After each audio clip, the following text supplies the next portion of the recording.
Dans le cadre du centenaire de la Grande Guerre, Puteaux a rendu hommage à l'usine Le Jouet de France, qui embauchait nos soldats mutilés au travers d'une exposition qui s'est déroulée du 15 octobre au 13 novembre à l'Hôtel de Ville.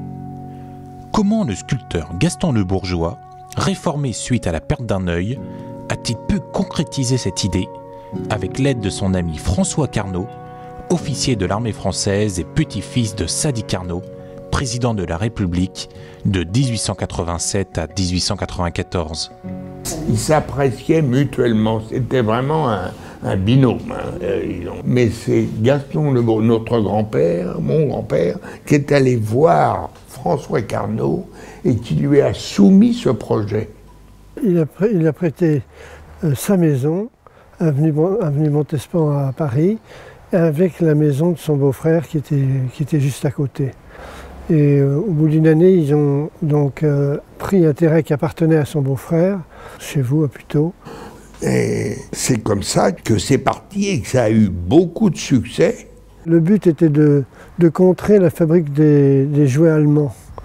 Et je pense que c'était un juste retour, je dirais, quand on est blessé de la guerre, que les Allemands vous ont blessé, c'est de pouvoir contrer pacifiquement en faisant une usine qui allait mettre en concurrence deux jouets en bois tout à fait différents. Je pense que c'était quelque chose que mon grand-père voulait et qui a beaucoup plu certainement aux blessés de la guerre de 14.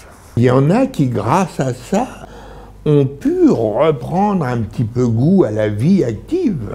Lui, pendant ce temps-là, n'abandonnait pas son métier d'artiste.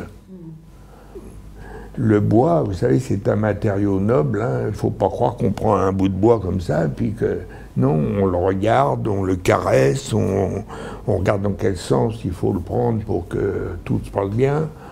Gaston Le Bourgeois a dû venir ici, a modelé ce petit ours-là, et j'ai toujours connu ce petit ours ici, sur le mur des douves de Presles. Je jouais avec les jouets du Jouet de France, oui, c'était quelque chose d'extraordinaire, c'était tout simple. C'était l'époque où les jouets on était obligé de rêver pour s'amuser, tandis que maintenant, avec la télévision, elle vous impose ses idées et vous avez beaucoup moins de rêves qu'à l'époque. Je trouve que d'avoir pu faire travailler des gens qui étaient considérés comme inaptes au travail, qui avaient été des blessés importants de la guerre de 14, ça c'est vraiment quelque chose de fabuleux, je trouve. C'est un exemple à donner à nos générations futures. Il faut absolument que l'homme reste dans sa dignité, et la dignité passe par l'homme au travail, je pense.